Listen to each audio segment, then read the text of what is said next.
Hi guys, just thought I'd do that SAC explanation for you for SAC 3, looking at photosynthesis and by extension of course cellular respiration. Hang on, I have to pause for a minute.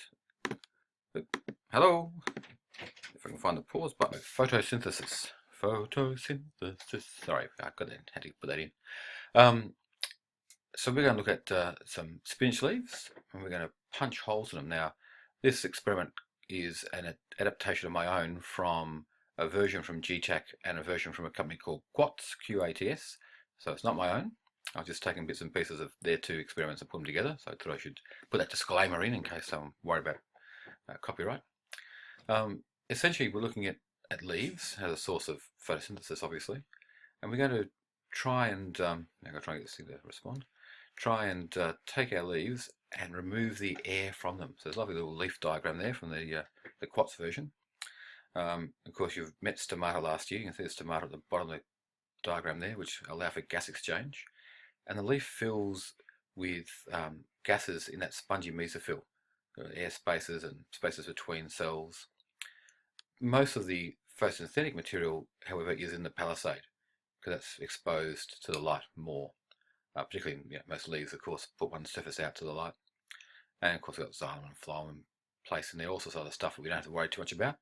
We're using spinach because it doesn't tend to have a particularly thick cuticle, and therefore we should be able to get the gases out reasonably easy, and they should also respond to light and things reasonably easily as well. So, you've got some work to do.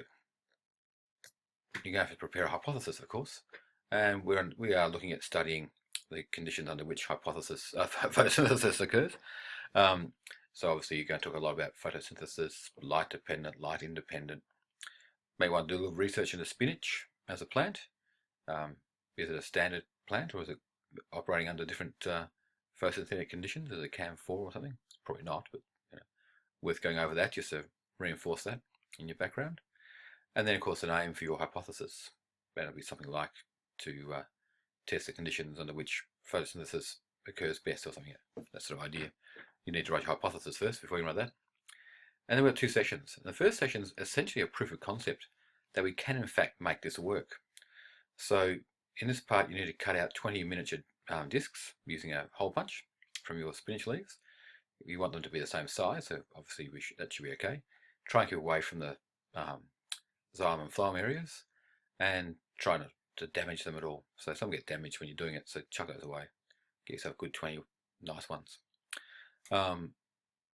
You will then put these into a syringe and basically push down to extract air. And the idea is to try and get you've been filled with fluid, and then the intention is to try and push all the air out of those leaves. And then we're looking at time taken to refloat. And they're sitting in sodium bicarbonate. You might want to think about, why is that bicarbonate solution present? So that's something you need to consider in your method and in your background. And then we record the rising rate. And there's some documentation there to show you how to work out some of your figures. And you should be able to graph that sort of stuff. So you've got a table to put your data in. And that table will give you, hopefully, so using distilled water and bicarbonate solution to compare the two. So your controls in this first session, you don't need to do the control again. And then part B, we're going to have a look at the effect of light. And obviously plants use light, but light isn't a simple process. Light has a spectrum of energy from blue through to red. So we talk about ultraviolet above the light, the normal white light, and infrared below normal white light. And we're looking at how the plant uses parts of the light spectrum and which ones are most effective. So you have some blue, green, red, and clear cellophane. We might have some yellow, I think. So you might be able to set up 5. So the blue, green, red, yellow will represent parts of the spectrum, and the clear obviously is a control for that because it's going to give you all white light. And again, you're going to use your technique from part A to set up a whole lot of different syringes full of tortured leaves and collect some more data. So you have another table, and you're going to do 5 columns in yours, but here's an example from one of the I think it's a GTAC one, this one, and looking at how many discs are floating after each minute. So we've got 20 minutes there. I know, for longer. 30 minutes. Well, we might be lucky to get 30 minutes worth of data. But as much data as you can get, and the number of the titles of those will be red, blue, yellow, green, clear, and you can compare then on a single graph with 5 lines, maybe even color coded in Excel. The speed with which these things rise. And so your hypothesis for section B would be about which color light's going to give you the best result. And then for your discussion, you need to think about, again, has my data shown me evidence to support my hypothesis? Does my data in fact refute my hypothesis? In either case, what are my sources of error? Have I controlled variables? And you should have had a discussion in your method, of course. But has that been successful? Were there others I wasn't aware of that have now arisen? And of course, you don't want to forget to include graphs for both parts A and B, because the graphs belong here in the discussion.